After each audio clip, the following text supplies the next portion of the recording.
Praise Jesus. ఈ women study Bible కార్యక్రమంలో alphabet ఈలో ఎగ్లా తర్వాత ఎలిజబెత్ ఈ క్యారెక్టర్ గురించి ఈ సాయంకాల సమయంలో క్లుప్తంగా ధ్యానము చేద్దాము.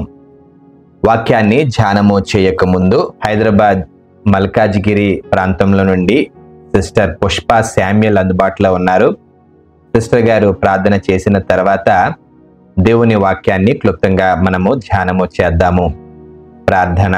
మహోన్నతుడా, మహాగణుడా, పరిశుద్ధుడా, మీ ఘనమైన నామానికి స్తుతి స్తోత్రం చెల్లించుకుంటున్నాం. కెరూబులు సెరూపుల చేతను, వేవేల దూత గణముల చేతను, పరిశుద్ధులందరి చేతను కొనియాడబడుతున్న తండ్రి మీకే వందనాలు ప్రభా. బైబిల్లోని స్త్రీల గురించి నేర్చుకోవడానికి మీరు మాకు ఇచ్చిన ఈ గొప్ప అవకాశాన్ని బట్టి తండ్రి మీకు వేలాది స్తుతి స్తోత్రం నాయన. మీ యొక్క దాసుని ప్రభా మరి మెండుగా మీ ఆత్మ చేత అభిషేకించిన తండ్రి ఇందులోని సత్యాలను నేర్చుకోవడానికి ప్రభా నీ కృప దయచేయమని అడుగుచుంటున్నాను తండ్రి. మీ వాక్యం ప్రభా రెండంచుల గల ఖడ్గము వంటిది, ఎటువంటి మూలుగునైనాను కీళ్లనైనా విభజించినంత బలము కలది ప్రభా నాయన. అలాగే నీ వాక్యం ప్రభా బండలను పగలగొట్టు సుత్త వంటిది తండ్రి, చాకలి వాణి సబ్బు వంటిది నాయన. కనుక ప్రభా ఏ హృదయానికి ఏ యొక్క వాక్యం అవసరమో తండ్రి నీ దాసుని ద్వారా మాతో మాట్లాడమని వేడుకొంచున్నాను తండ్రి. స్తోత్రం ప్రభా, స్తోత్రం నైనా. వినగలిగే చెవులు తండ్రి, మరి గ్రహించగలిగే మనసు మా అందరికీ దయచేయమని మీ నామాన్ని హెచ్చిస్తూ సమస్త ఘనత మహిమ మీకే ఆరోపిస్తూ యేసుక్రీస్తు నామమున తండ్రిని వేడుకొని ప్రార్థిస్తున్నాను ప్రభా. ఆమేన్. మరి మన అందరి తరపున సిస్టర్ పుష్ప శామ్యుల్కి వందనాలు తెలియచేస్తున్నాను. ఆల్ఫాబెట్ ఈలో ఎగ్లా తర్వాత ఇంగ్లీష్లో ఎలిజబెత్ ఈ యొక్క క్యారెక్టర్ గురించి మరి మనము ధ్యానము చేద్దాము. మరి ఎలిజబెత్ గురించి క్రిస్మస్ టైంలో అనేక సందర్భాల్లో మనము ధ్యానము చేస్తుంటాము. అనేకమైన ప్రసంగాలు, బైబిల్ స్టడీ కార్యక్రమాలు మరి విన్నాము, కార్యక్రమాలు జరిగించాము. మరలా ఈ యొక్క క్యారెక్టర్ని గురించి మన లిస్ట్ ప్రకారము మనం ముందుకు వెళ్తున్నాం గనక మరి ఈ యొక్క ఎలిజబెత్ గురించి క్లుప్తంగా మరి మనము ధ్యానము చేద్దాము. బైబిల్ స్టడీ గనక మరి ఒక స్టెప్ బై స్టెప్ ముందుకు వెళ్ళి ఈ యొక్క ఎలిజబెత్ నుండి మనము ఏమి నేర్చుకోవచ్చు ఆ విషయాల్ని క్లుప్తంగా ధ్యానము చేద్దాం. లూకా సువార్త 1వ అధ్యాయము 5వ వచనము నుండి 80 వచనాల వరకు మనము చూస్తే మరి జకరియా గురించి, అలాగే ఈ యొక్క ఎలిజబెత్ గురించి, యేసుక్రీస్తు ప్రభువు మరి తల్లిదండ్రులైన యోసేపు గురించి, అలాగే మరియ గురించి, యేసుక్రీస్తు ప్రభు పుట్టుక గురించి, భక్తుడైన బాప్తిసమిచ్చు యోహాను గురించి మరి మనము చూస్తాం. మరి భక్తుడైన లూకా ఆ యొక్క థియోఫిలస్ అనే వ్యక్తికి ఈ యొక్క సువార్త భాగము రాస్తూ యేసుక్రీస్తు ప్రభు కన్నా ముందు జరిగిన విషయాలు, ఆ బాప్తిసమిచ్చు యోహాను పుట్టుకను గురించి చాలా చక్కగా వివరించాడు. ఈ 5 నుండి 80 వచనాల్లో మరి చాలా స్పష్టంగా ఎలిజబెత్ గురించి మరి మనము చూస్తాం. భర్త మరి జకరియా అని, మరి ఈ యొక్క ఎలిజబెత్ మరి బాప్తిసమిచ్చు యోహానికి తల్లిని, అలాగే ఈ కుటుంబము, భర్త కుటుంబము ఒక యాజక కుటుంబం అని, ప్రీస్ట్లీ ఫ్యామిలీ అని చాలా చక్కగా బ్యాక్గ్రౌండ్ ఇచ్చాడు. ఇంకా ఆ యొక్క వచనాలు కానీ చూస్తే తెలుగులో గొడ్రాలు, బ్యారన్ ఉమెన్ గా మరి మనము చూడవచ్చు. ఎగ్జాక్ట్ గా టైం మెన్షన్ చేయకపోయినప్పటికీ మనం కానీ రఫ్గా క్యాలిక్యులేట్ చేస్తే, చరిత్ర ఆధారాలతో పోల్చగలిగినట్లయితే మరి భక్తుడైన బాప్తిసమిచ్చు యోహానికి మరి జన్మనిచ్చింది ఈ యొక్క ఎలిజబెత్ 60 సంవత్సరాలప్పుడు. మరి ఈ ఎలిజబెత్ మరి యేసుక్రీస్తు ప్రభు తల్లి అయిన మరియని కలుసుకున్నప్పుడు 6వ నెలని చాలా స్పష్టంగా ఈ యొక్క 1వ అధ్యాయము 36వ వచనంలో మనము చూస్తాం. పాత నిబంధన కాలంలో సారా జీవితంలో ఏం జరిగిందో, హన్నా జీవితంలో ఏం జరిగిందో దాదాపుగా అలాగే నూతన నిబంధనలో ఈ ఎలిజబెత్ గురించి మరి మనము చూస్తాం. మరి లూకా సువార్త 1వ అధ్యాయము 36వ వచనంలో దేవదూత మాట్లాడుతూ నీ బంధువురాలు అనే మాటని మనము చూస్తాం. మరి ఇంగ్లీష్లో చాలా ట్రాన్స్లేషన్స్ నేను చూశాను. మరి రిలేటివ్ అని ఉన్నది, ఆ గ్రీక్ ఇంటర్లీనియర్ని చూస్తే మరి కంట్రీ మెన్ ఒకటే దేశమని, కిన్స్ ఉమెన్ అంటే రక్త సంబంధి అని వాడడం జరిగింది. ఇంకొన్ని సందర్భాలు చూస్తే కజిన్ అని కూడా మనం అనుకోవచ్చు. కానీ ఎగ్జాక్ట్గా తల్లి తరపున బంధువురాల, భర్త తరపున బంధువురాల మరి మనకి తెలియదు. తల్లి వైపున బంధువులైనా కావచ్చు, తండ్రి వైపు బంధువులైనా కావచ్చు. మొత్తానికి ఈ యొక్క ఎలిజబెత్ అలాగే ఈ యొక్క మరి కన్య మరియా వీరిద్దరూ కూడా మరి బంధువులు, రక్త సంబంధీకులు. ఎగ్జాక్ట్గా మనకి ఏ విధమైన బంధుత్వం ఉందో మరి మనకి తెలియదు. మరి పిన్ని కూతురు కావచ్చు, పెద్దమ్మ కూతురు కావచ్చు, అలాగా మరి మనం అనుకోవచ్చు. తల్లిదండ్రుల గురించి మరి మనకి ఎక్కడా కూడా వివరించబడలేదు. అయితే భర్త యొక్క వివరాలను గమనిస్తే మొదటి అధ్యాయము 5వ వచనంలో ఈ యొక్క అహరోను కుమార్తెలలో ఒకతే, డిసెండెంట్ ఆఫ్ ఏరన్. అహరోను మరి లేవి వంశస్థుడు. మరి యేసుక్రీస్తు ప్రభువు యోధా ఆ యొక్క మరి గోత్రంలో పుట్టాడు గనక మరి ఖచ్చితంగా ఇది పెటర్నల్ సొసైటీ గనక మరి భర్త వైపు నుంచి రాదు గనక మరి ఎలిజబెత్ ఒకవేళ అహరోను వంశీయురాలైతే, ఈ యొక్క కన్య మరియా ఒకవేళ యోధా గోత్రీకురాలైతే మరి తల్లి తరపున అయ్యి ఉండవచ్చు. ఇంకొంచెం మనము ముందుకు వెళ్తే మరి యేసుక్రీస్తు ప్రభువారు పుట్టక ముందు ఒక జంట గురించి మాట్లాడుతూ ఈ పరిశుద్ధ లేఖనాలు వారికి ఉన్న కొన్ని క్వాలిటీస్ని, భక్తి జీవితాన్ని మెన్షన్ చేశాయి. ఏమిటి అని ఆలోచిస్తే చూడండి, మొదటి అధ్యాయము 5వ వచనంలో ఆజ్ఞలన్నీ పాటించేటువంటి వారు భర్త భార్య, అలాగే అన్ని న్యాయ విధులు గైకొనేటువంటి వారు, నిరపరాధులు, అలాగే మరి నీతిమంతులు, రైటియస్ అని ఉంది ఇంగ్లీష్లో, అలాగే లివింగ్ బ్లేమ్లెస్లీ అంటే మచ్చలేని రాజకీయ నాయకులు ఉన్నారో లేదో మనకు తెలియదు, కానీ ఆ దినాలలో భక్తిపరులైన వీరు మచ్చలేని ఆత్మీయ జీవితాన్ని గడిపారు. అలాగే కొన్ని ఆజ్ఞలు చెర్రీ పికింగ్ లాగా కొన్ని మాత్రమే కాదు, కానీ మోషే ధర్మశాస్త్రంలో ఉన్న ప్రతి ఆజ్ఞల్ని వీరు పాటించేటువంటి వారు. ఆ రూల్స్ అండ్ రెగ్యులేషన్స్ ఏమైతే ఉన్నాయో కరెక్ట్గా అదే నిష్ఠతో మట్టు మర్యాదల్లో జీవించేటువంటి వారు. ఇంకొంచెం ముందుకు వెళ్తే ఇంకా ఏమి తెలుసు ఈ యొక్క ఎలిజబెత్ గురించి అని ఆలోచిస్తే మొదటి అధ్యాయము 42 నుండి 45 వచనాలు చూస్తే ఎలిజబెత్ ఒక మంచి గాయకురాలు. అంటే గాయం, ఆ యొక్క పాటలు పాడేటువంటి ఆ స్త్రీ మాత్రమే కాకుండా తనకు తానే కంపోజ్ చేసి పోయట్రీలో, పద్య భాగములో పాడేటువంటి జ్ఞానము కలిగిన స్త్రీ ఈ యొక్క స్త్రీ. 42వ వచనం నుండి 45 వచనాలలో ఆ తెలుగులో మనకి అక్కడ పాట అని మెన్షన్ చేయబడలేదు, కానీ దాన్ని లోతుగా గ్రీక్లో కానీ గమనిస్తే అది ఒక కీర్తనగా మరి మనము చూడవచ్చు. ఇంకొంచెం ముందుకు వెళ్తే ఆ కీర్తనని, ఆ పాటని కానీ మనం చూసినట్లయితే యేసుక్రీస్తు ప్రభువారిని మొట్టమొదటిసారిగా రికగ్నైజ్ చేసింది. అంటే కజిన్ అయిన ఆ యొక్క మేరీ గర్భంలో ఉన్న శిశువు యేసుక్రీస్తు ప్రభువారిని, మెస్సయా అని, రాబోవు ఈ యొక్క మరి కాలములో పుట్టబోయేటువంటి శిశువు ఈ సమస్తాన్ని, లోకంలో ఉన్న ప్రతి వారిని విమోచిస్తాడని మొట్టమొదటిసారిగా గ్రహించినది ఈ యొక్క స్త్రీ అంటే ఈ ఎలిజబెత్. అలాగే యేసుక్రీస్తు ప్రభు వారిని మొట్టమొదటిసారిగా నూతన నిబంధనలో ఇంకా శిశువుగా ఉన్నప్పుడే, గర్భములో ఉన్నప్పుడే స్తుతించి ఆరాధించిన స్త్రీ మొట్టమొదటిగా ఈ యొక్క ఎలిజబెత్.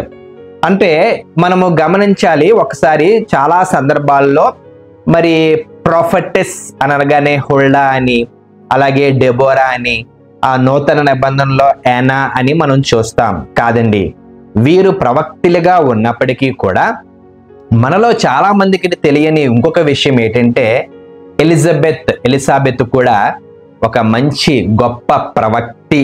అంటే మరి భవిష్యత్తును గురించి మాట్లాడింది, దాని గురించి వివరిస్తాను.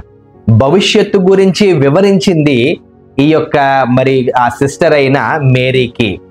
మరి మేరీకి మరి పరిశుద్ధాత్మ దేవుడు మరి కొన్ని విషయాలు బయలుపరిస్తే కజిన్ అయిన ఈ యొక్క ఎలిజబెత్ ద్వారా ఆ విషయాల్ని రూఢిపరిచి కన్ఫర్మ్ చేసినట్లుగా మరి మనము చూడవచ్చండి. అయితే మరి మొదటి అధ్యాయము 60 నుండి 80 వచనాల్లో ఆ తర్వాత ఏం జరిగిందో మనము భక్తుడైన యోహాను జీవితంలో మనం చూడవచ్చు, కానీ తర్వాత కాలంలో ఏం జరిగిందో మరి మనకు తెలియదు.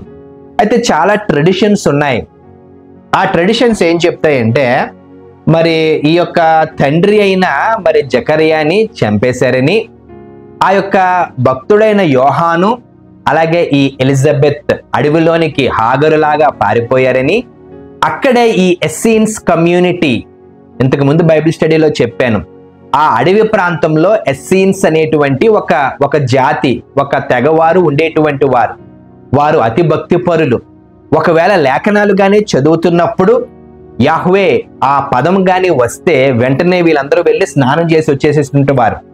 మరలా 2వ లైన్లోనో 5వ లైన్లోనో మరలా దేవుడి గురించి కానీ ఆ పదం వస్తే వీళ్ళు బై మిస్టేక్ కానీ చదివేస్తే మేము అంత మరి యోగ్యత కలిగిన వారము కామని మరలా స్నానం చేసి వచ్చేటువంటి వారు. అటువంటి కమ్యూనిటీలో ఈ యొక్క భక్తుడైన యోహాను అలాగే తల్లి అయిన ఎలిజబెత్ మరి పారిపోయి అక్కడి నుండి సేవ ప్రారంభించారు. అందుకే భక్తుడైన యోహాను గురించి మనం చదువుతాము, మరి ఆ యొక్క మెడతల తిన్నాడని, ఆ అడవిలో దొరికేటువంటి తేనెని తాగాడని, ఆ యొక్క చర్మాన్ని కట్టుకున్నాడని. సో ఇలాగా మనం కొంత చరిత్ర మరి మనకి తెలుసు. ఇంకొంచెం మనం ముందుకు వెళ్తే మరి బాగానే ఉన్నాయి, అన్నీ నేర్చుకున్నాము. మరి ఎలిజబెత్ గురించి ఏమి నేర్చుకోవాలి? ఎలిజబెత్ గురించి ఈరోజు మన స్త్రీలందరూ ఏమి నేర్చుకోవాలి? అయితే ఈ ఎలిజబెత్ క్వాలిటీస్ భక్తుడైన లూకా చాలా స్పష్టంగా తెలియచేసేసాడు. ఆజ్ఞలు అన్నీ పాటించింది, న్యాయ విధులు అన్నీ పాటించింది, నిరపరాధులు అంటే అపరాధము ఎరగనటువంటి వారు, అలాగే నీతిమంతులు అనేటువంటి 4 క్వాలిటీస్ని మరి మనము చూస్తాం. మొదటి అధ్యాయము 13వ వచనంలో దూత మరి ఆ యొక్క భక్తుడైన ఆ యొక్క భర్త ఈ యొక్క జకర్యా యాజకత్వము చేస్తుండగా దూత మాట్లాడింది, నీ ప్రార్థన వినబడినది. చాలా స్పష్టంగా చూశాను. ఇంగ్లీష్లో ఏముంది, గ్రీక్లో ఏముంది అని అంటే SOU అని ఉంది. అంటే యువర్ ప్రేయర్ అంటే పరిశుద్ధ లేఖనాలు స్పష్టంగా భర్త ప్రార్థన చేసేయడని మరి అక్కడ రాయడం అంటే భార్య చెయ్యలేదనా మరి మనకు తెలియదు. కానీ ఒక సెన్స్లో మరి ఈ యొక్క భర్త అయిన ఆ యొక్క జకర్యా ప్రార్థన చేశాడు, కానీ భార్య అయిన ఈ ఎలిజబెత్ ప్రార్థన చెయ్యలేదు అన్నట్టుగా కూడా మరి మనము అర్థం చేసుకోవచ్చు. పాత నిబంధన కాలంలో అబ్రహాము ప్రార్థన చేశాడు, కానీ సారా ప్రార్థన చేయలేదు. ఇస్సాకు ఆదికాండము 27వ అధ్యాయము 21వ వచనంలో మరి భార్యను గురించి రెబెకాను గురించి ప్రార్థన చేశాడు, దేవుడు జ్ఞాపకం చేసుకున్నాడు, కుమారుణ్ణి ఇచ్చాడు. భర్త ప్రార్థన చేసినట్టు చాలా స్పష్టంగా రాయబడి ఉన్నది. అయితే సమూయేలు తల్లి హన్నా విషయంలో చూస్తే ఈసారి తల్లి అనగా సమూయేలు తల్లి ప్రార్థన చేసింది, కానీ భర్త ప్రార్థన చేయలేదు. అంటే చేశారేమో మనకి ఎగ్జాక్ట్ గా మరి మనకి చెప్పలేదు. మరి సాయంకాల సమయంలో నేను జ్ఞాపకం చేస్తున్నాను, భర్త ప్రార్థన చేయాలి, భార్య కూడా ప్రార్థన చేయాలి అనే విషయాన్ని నేను జ్ఞాపకం చేస్తున్నానండి. ఎలిజబెత్ ప్రార్థన చేసి ఉండవచ్చు, కానీ మరి దేవదూత నీ ప్రార్థన వినబడింది అని అంటే మరి ఒకవేళ భార్య ప్రార్థన చేయలేదేమో. చాలా మందికి ప్రార్థన ఉండదు. మరి గుడుగుడు కొంచెం గుండె రాగం అని అంటారు. చిన్నప్పుడు మేము ఆ పాటలు ఆ యొక్క పద్యాలు వినేటువంటి వాళ్ళం. అంతే, ఆ ప్రార్థన అక్కడతో ఆగిపోతుంది. తెల్లవారుజామున లెగిస్తే అలవాటు ఉండదు మన స్త్రీలకి, అర్ధరాత్రి లెగిస్తే అలవాటు ఉండదు. మరి చాలా సందర్భాల్లో ప్రార్థన చేయకుండానే ఒక్కొక్కసారి బిర్యానీలు ఎక్కువైపోయి మరి మనము ఏం చేస్తూ ఉంటుంటామంటే మరి ఆ మత్తుతో నిద్రపోతూ ఉంటుంటాము. మరి ఎలిజబెత్ ఎందుకు ప్రార్థన చేయలేదో మనకు తెలియదు. 60 సంవత్సరాలు వచ్చింది కదా, ఇంకెందుకులే ప్రార్థన, ఇంక నాకు పిల్లలు పుట్టరు అని ఒకవేళ ప్రార్థన చేయలేదేమో. మరి అలాగ ఉండకుండా మరి పరిస్థితులు సహకరించకపోయినప్పటికీ, అది అసంభవం అయినప్పటికీ కూడా మరి ప్రార్థన చెయ్యాలి. అసాధ్యమైనది పొందుకోవాలనే విషయాన్ని నేను జ్ఞాపకం చేస్తున్నాను. రెండవదిగా లూకా సువార్త 1వ అధ్యాయము 1st చాప్టర్ 24వ వచనంలో మరి ఈ యొక్క ఎలిజబెత్ ఒక మాటను మాట్లాడింది. ఇంగ్లీష్లో డిస్గ్రేస్ అని ఉంది, మరి తెలుగులో అవమానము. అంటే అవమానముగా తను ఉన్నది, ఆ అవమానాన్ని దేవుడు తొలగించాడు. మరి నిజమేనండి, ఆ రోమా సామ్రాజ్యంలో యూదుల మత సాంప్రదాయం ప్రకారము ఒకవేళ ఏ స్త్రీ అయినా గొడ్రాలుగా ఉంటే అది ఒక రకంగా అవమానమే. ఒక్కొక్కసారి శరీరము సహకరించకపోవచ్చు.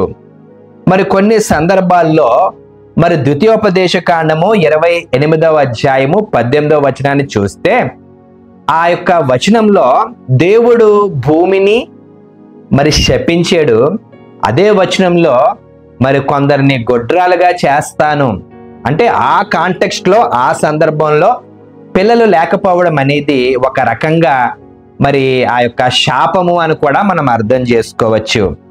ఇంకొంతసార్లు మనం గమనిస్తే ల్యాక్ ఆఫ్ డివైన్ బ్లెస్సింగ్, దేవుడు జ్ఞాపకము చేసుకున్నప్పుడల్లా కుమారులు పుట్టారు, గర్భఫలము ఆయన ఇచ్చు బహుమానమని అనేక సందర్భాల్లో మనం విన్నాం. అయితే ప్రియులారా, సాయంకాల సమయంలో జ్ఞాపకం చేసుకోవాలి, మరి అనేక సందర్భాల్లో ఈ యొక్క స్త్రీలు కూడా, మన స్త్రీలు కూడా ఆ యొక్క ఎలిజబెత్ లాగే అవమానముగా మరి దీన్ని చూస్తారు. కానీ మనము పరిశుద్ధాత్మ జనరేషన్లో ఉన్న స్త్రీలు, మన పిల్లలు, మన ఆడపిల్లలు ఒకవేళ పిల్లలు పుట్టడం ఆలస్యమైనప్పటికీ, ఒకవేళ పిల్లలు లేకపోవడం అయినప్పటికీ కూడా దాన్ని అవమానముగా చూడకూడదు. ఇచ్చినా దేవునికి స్తోత్రము, ఇవ్వకపోయినా దేవునికి స్తోత్రము. మరి చాలా సందర్భాల్లో నేను చెప్తాను, మదర్ తెరీసాకి మదర్ అనే పేరు వచ్చింది మనకు తెలుసు. తెరీసా అంటే ఎవరికీ తెలియదు, కానీ మదర్ తెరీసా అంటే తెలుసు. తన తల్లి కాదు, మాతృ హృదయము కలిగి ఉన్న ప్రతి స్త్రీ కూడా మరి తల్లి అనే విషయాన్ని నేను జ్ఞాపకం చేస్తున్నానండి. మరి ఈ రోజుల్లో పొల్యూషన్ ఉంది, పాపులేషన్ ఉన్నది, ఈ యొక్క ప్రైవసీ లేకపోవడము, హెల్త్ ఇష్యూస్, ఈ PCOD జనరల్ అయిపోయింది, అందరికీ కామన్ అయిపోయింది. ఇవన్నీ ఉన్నాయి గనక ఒకవేళ దేవుడికి కానీ గర్భఫలం తెరవకపోతే, గర్భఫలం ఇవ్వకపోతే అది అవమానముగా ఎలిజబెత్ లాగా గ్రహించవద్దు, కానీ దేవుని యొక్క చిత్తానికి లోబడితే అదే ఆశీర్వాదం అనే విషయాన్ని నేను జ్ఞాపకం చేస్తున్నాను. మూడవదిగా లూకా సువార్త 1వ అధ్యాయము 25వ వచనంలో మరి గట్టిగా షీ లౌడ్లీ అనే పదాన్ని చూస్తాం. ఇంకొంచెం మనం ముందుకు వెళ్తే అదే 1వ అధ్యాయము 25వ వచనంలో హీ లుక్డ్ ఫేవరబుల్లీ, నన్ను కటాక్షించి అనే పదాన్ని కూడా మనం చూస్తున్నాం ఎలిజబెత్ గురించి. అంటే ఈ ఎలిజబెత్ ఏం చేసిందంటే టోటల్ క్రెడిట్ అంతా కూడా దేవుడికి ఇచ్చింది, ఇంకా ఎవ్వరికీ ఇవ్వలేదు.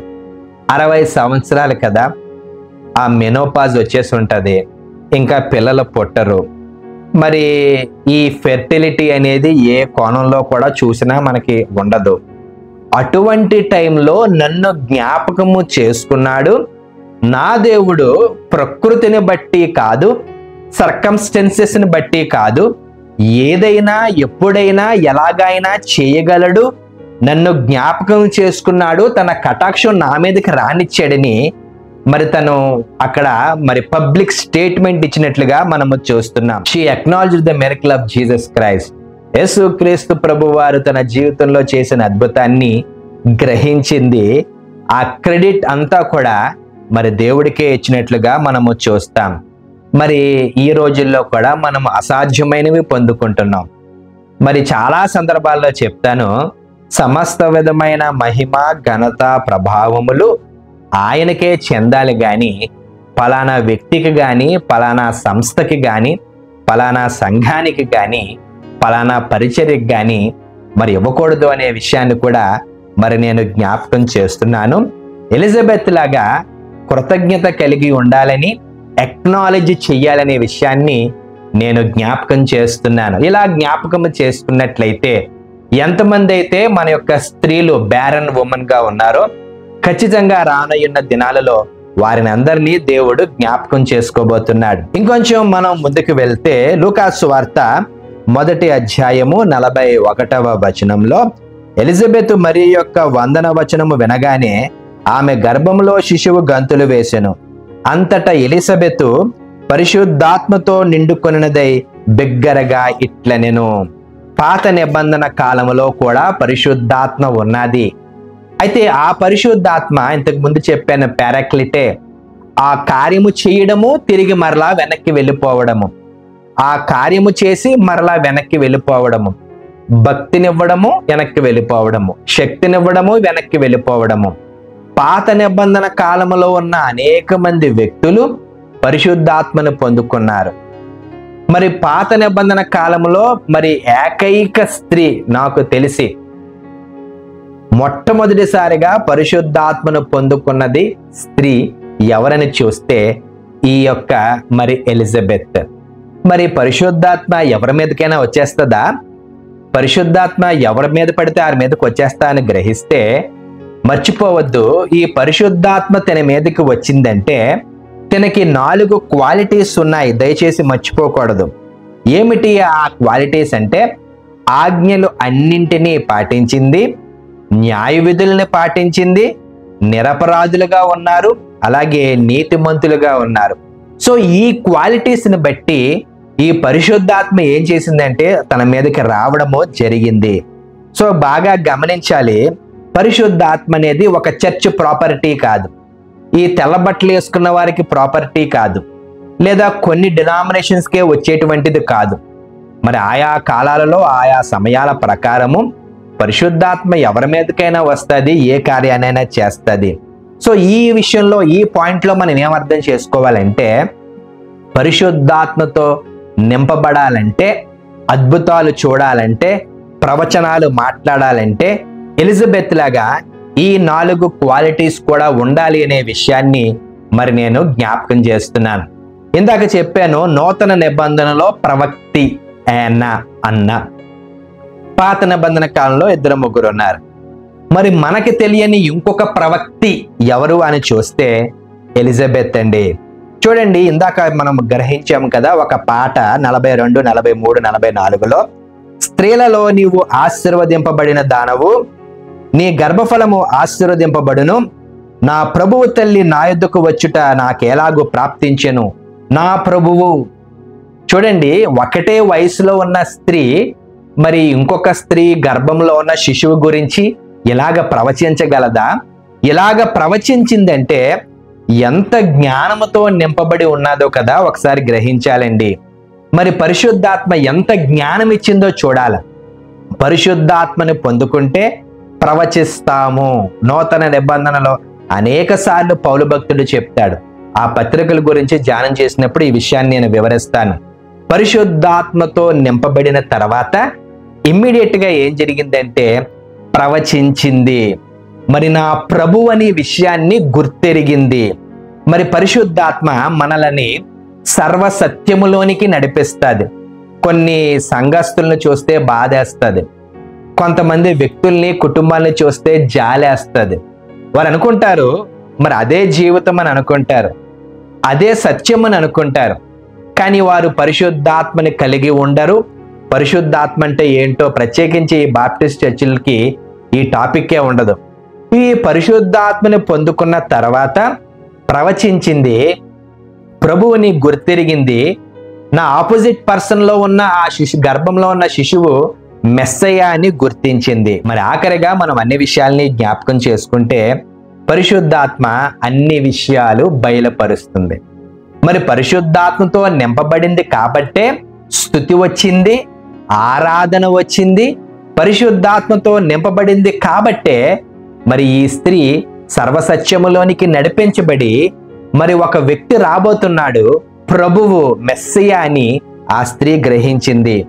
మరి ఎలిజబెత్ లాంటి క్వాలిటీస్ మన స్త్రీలు కూడా కలిగి ఉంటే అసాధ్యమైనది ముందుగా మనం పొందుకుంటాం. పరిశుద్ధాత్మని పొందుకున్న ఈ యొక్క ఎలిజబెత్ గురించి మనము నేర్చుకుంటే రానున్న దినాల్లో సర్వసత్యములోనికి నడిపించబడి తన నోటితో పలికిన ప్రతి ప్రవచన వాక్యము కూడా నెరవేర్చబడేటువంటి ఆ యొక్క మరి ఆత్మీయ ఆశీర్వాదాన్ని మన స్త్రీలకి అందరికీ కూడా దేవుడు ఇవ్వబోతున్నాడు. మనము ఎప్పుడైతే స్త్రీలుగా పరిశుద్ధాత్మని పొందుకుంటామో మరి ప్రభువుని గ్రహిస్తాము, ప్రభువు అతి సమీపంగా ఉన్నాడని గ్రహిస్తాము, ఈయనే ప్రభు అని గ్రహిస్తాము గనక మరి మన స్త్రీలందరూ కూడా ఇటువంటి ఎలిజబెత్ అటువంటి స్త్రీ క్యారెక్టర్స్ని కలిగి ఉంటే దేవుని చేత కొనియాడబడతాము, ఆశీర్వదించబడతాము. దేవుడి పరిశుద్ధ వాక్యమును దీవించునుగాక. ప్రార్థన. పరిశుద్ధమైన తండ్రి, భర్త అయిన జకరియా నమ్మలేదు గాని భార్యగా ఉన్న ఎలిజబెత్ నమ్మింది. కాబట్టి మా స్త్రీలందరూ కూడా అసాధ్యమైనది నమ్మడానికి సహాయం చేయమని యేసు పరిశుద్ధ నామమున అడిగి బ్రతిమలాడి వేడుకొనుచున్నాం మా ప్రియ పరలోకపు తండ్రి. Amen. Praise Jesus. Shalom aleichem malachei